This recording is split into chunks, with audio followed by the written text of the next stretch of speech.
Ar tai būtų šalta žiema, auksinis ruduo, o gal kaitri vasara, žmogus nepaliauja ieškoti, atrasti, nori išmokti kažką naujo, o gal gilinti žinias, todėl atversiu duris į vynų pažinimo pasaulį. Ši vieta skirta norintiems pažinti vyno kultūrą.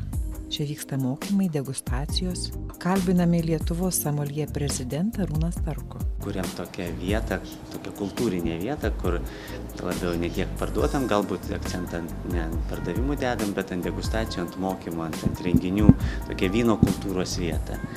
Ir naujiena Panevėžy taip, kažkuria prasme dabar tas pats įsivažiavimas toksai, pradėti pripratinti žmonės daryti tai, ką jau Vilniuje ir Kaune ir Klaipėdoje žmonės įpratę daryti, tai yra vakarais vietoj teatro eiti į degustaciją, sužinoti kažką daugiau, praplėsti savo supratimą apie skonius, apie palavinti receptorius ir daryti kažką tokio fizinio labiau, ne tik tai kultūrinio namuose žiūrint televiziją. Žmogus, kuris ateina ir jisai klausosi ir sužino kažką apie vyną, atrodo, kad jisai sužino apie tą dalyką, bet realiai jisai labiau pažįsta save, nes tu kiekvieną kartą mąstydamas, ką tu jauti ir klausydamasis, ką kaimynas, kuris irgi šalia daro tą patį, kalba ir reaguoja, tu suvoki truputėlį daugiau.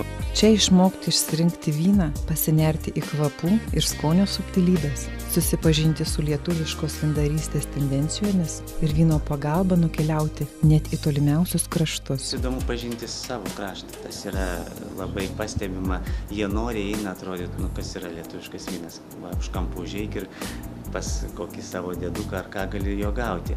Ne, jie visi ateina ir visi lygina, nes jie visi turi jau praeitį, jie visi patirti kažkokią kažkur ir jiems yra daug lengviau, nes kai ateini ir gauni, tarkim, vakarietišką vyną, tai dažniausiai visiškai nauja. Tiesiog gauni naują patirtį ir viskas.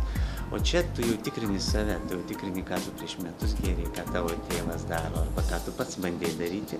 Ir taip įtraukia žmogų, jis pradeda mąstyti skonio kategorijomis ir tas yra labai svarbu, nes tai ir, kaip jau sakiau, yra labai žmogiška, mes valgom, mes jaučiam, mes turim juslės, o šiuolaikinis pasaulis linkęs judėti tokį, atitolimą nuo realių daiktų, būti geru, degustatoriumi nėra jokia vertybė, bet gerai išmanyti kompiuterį yra didelė vertybė, nors gal turėtų būti atvirkščiai.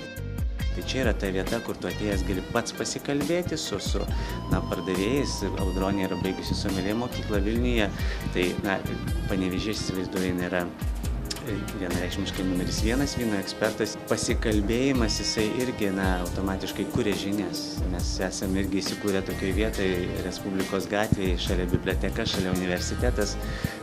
Savotiškas žinių toksai klasteris Panevėžyje, pažinimas, žvalgymasis aplinkui, atvirom akim ir tu pats tapsi geresniu.